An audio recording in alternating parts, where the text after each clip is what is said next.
দেখবেন নারীর একটা ধর্ম হলো সতী নারীর দুই পতি হয়, এক হলো দেহপতি, এক হলো পরমপতি। পতি শূন্য জগতে কেউ নাই, সবার প্রতি আমার জগৎপতি। হরি বল। দিনের বন্ধু দীননাথ, তিনি সবার প্রতি, অনাথের নাথ। যে নারী নিজের স্বামীকে মন্দির মনে করে আর স্বামী সেবা করে, যেমন করে মন্দির থাকলে বাড়িতে ধোয়া মোছা করে পরিষ্কার করতে হয়, স্বামী সেবাও ঠিক তদ্রূপ নারীকে করতে হয়। অনেকে নারী স্বামী সেবা করে না, মনে মনে ভাবে হরি বল যে স্বামী সেবা করব, হ্যাঁ কেন, আমার একটা সম্মান নাই, আমার একটা মর্যাদা নাই, আমি কেন আরেকজনের পায়ে হাত দেবো? মনে রাখবেন, আপনি তো সাধারণ নারী, আমরা সাধারণ পুরুষ, কিন্তু যিনি ধনের অধিষ্ঠাত্রী দেবী তার নাম হলো মা লক্ষ্মী। সেই মা লক্ষ্মী পর্যন্ত নারায়ণের পদ সেবা করে। কেন? ওই যে নারীর হস্তের সঙ্গে স্বামীর চরণে একটা যোগ আছে। যদি চান সংসারের সুখ খ্যাতি এবং ধন ঐশ্বর্য যশ সমৃদ্ধি হয়, তাহলে স্বামীর পদসেবা করলে ইহাতে কোনো অমঙ্গল নাই। নিতাই গৌর হরিবল করতে হয়। অন্নদানে পিতা সম, রতিদানে পতি, পিণ্ডদানে পুত্র সম, অগতির গতি, উপদেশে স্বামী গুরু তুল্য, সেবাতে দেবতা, রোগের ওষুধ সম, বিপদেতে ভ্রাতা। অন্নদানে পিতা, স্বামী অন্ন জোগাড় করে আনছেন, হরি বল, এখানে পিতৃ আসন পাচ্ছে, যেমন পিতা অন্নদাতা। রতিদানে পতি, মিলনে পতি।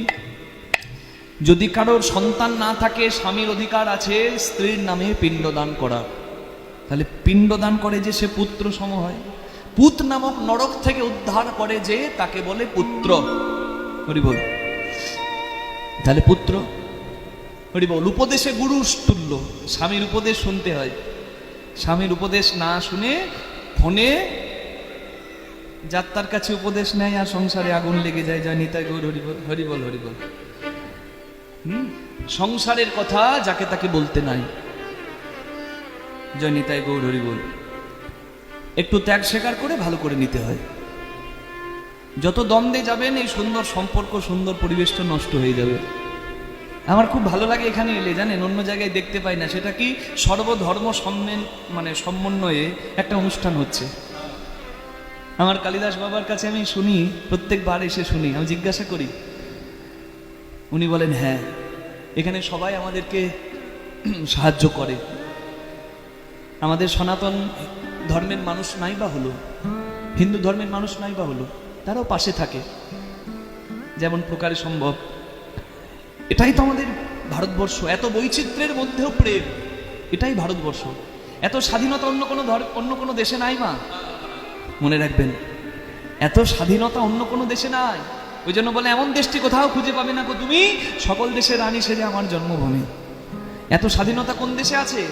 আপনি গাছের পূজা করতে পারেন, মাছের পূজা করতে পারেন, কুমিরের পূজা করতে পারেন, বালির পূজা করতে পারেন, পাথরের পূজা করতে পারেন, আপনার বাবাকে, গুরুদেবকে ভগবানের মতো ভেবে আপনি পূজা করতে পারেন, আপনি মূর্তি পূজা করতে পারেন। আর আপনার যদি মূর্তি পূজায় বিশ্বাস না থাকে, আপনি অন্তরে আমার গোবিন্দকে স্মরণ করতে পারেন।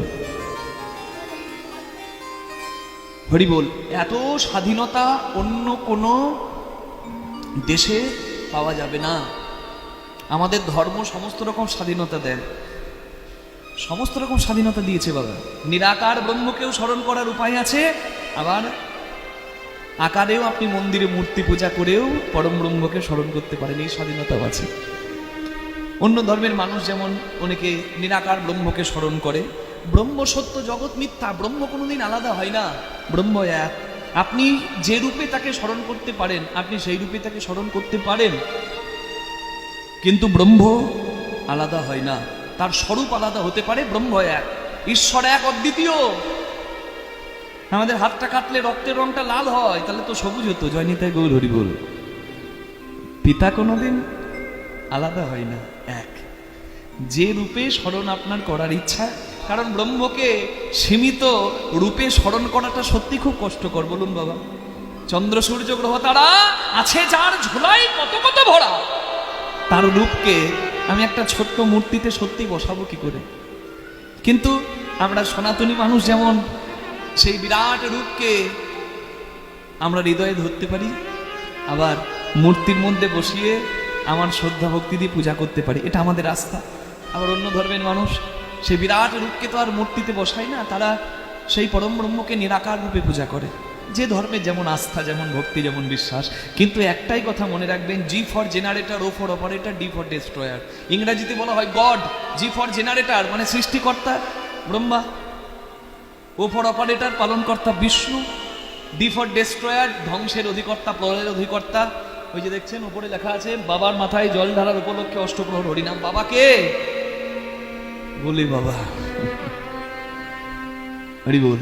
তাহলে তিনি করছেন প্রলয়ের নিয়ন্ত্রণ। ইংরেজিতেও জি ফর জিওডি, আবার অন্য ধর্মেও নিরাকার। আমাদের ধর্মে নিরাকারও আছে, আবার সাকারও আছে, আকারও আছে, আকার যুক্ত আছে। যার যেমন ভক্তি, যার যেমন ভাব, তার তেমন লাভ।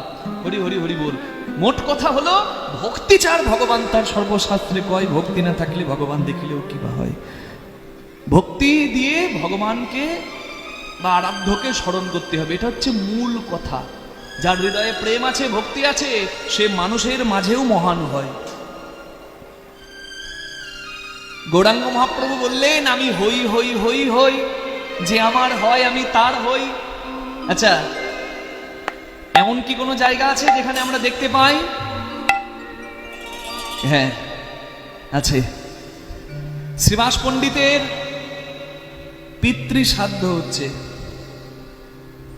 পিতৃশ্রাদ্ধের পায়েস মানে পরমান্ন শ্রীবাস ঠাকুর এনেছেন গৌরাঙ্গ মহাপ্রভুর কাছে। প্রভু, আমার পিতৃশ্রাদ্ধের এই পরমান্ন অর্থাৎ পায়েস আমি কোন সদাচারী ব্রাহ্মণকে দিতে চাই। আমি কোন সদাচারী ব্রাহ্মণকে দিতে চাই, আমি কোন সদাচারী পুরুষকে দিতে চাই, মহাপুরুষকে দিতে চাই। নবদ্বীপে নদিয়ায় ব্রাহ্মণের বৈষ্ণবের অভাব নাই। শ্রীবাস ঠাকুরের পিতৃশ্রাদ্ধে অনেক ব্রাহ্মণ, অনেক বৈষ্ণব এসেছে। শ্রীবাস ঠাকুর জিজ্ঞাসা করছে আমার গৌরাঙ্গ মহাপ্রভুকে, প্রভু এত ব্রাহ্মণের মধ্যে তুমি কাকে শ্রেষ্ঠ আসনে বসাও? হরি বল। হৃদয় গৌর প্রেমানন্দে হরি হরি হরি বল। সব থেকে কঠিন কাজ হচ্ছে আত্মসংশোধন, আর সব থেকে সহজ কাজ হলো সমালোচনা, পরনিন্দা, পরচর্চা করা। সব থেকে সহজ কাজ। আমি নরেন্দ্র মোদীর সমালোচনা করবো এখানে বসে, আমার যোগ্যতা কতটুকু বাবা? প্রথম কথা, তিনি আমার গুরুজন। দ্বিতীয় কথা, তিনি রাষ্ট্রের এক সর্বশ্রেষ্ঠ স্থানের বসে আছেন।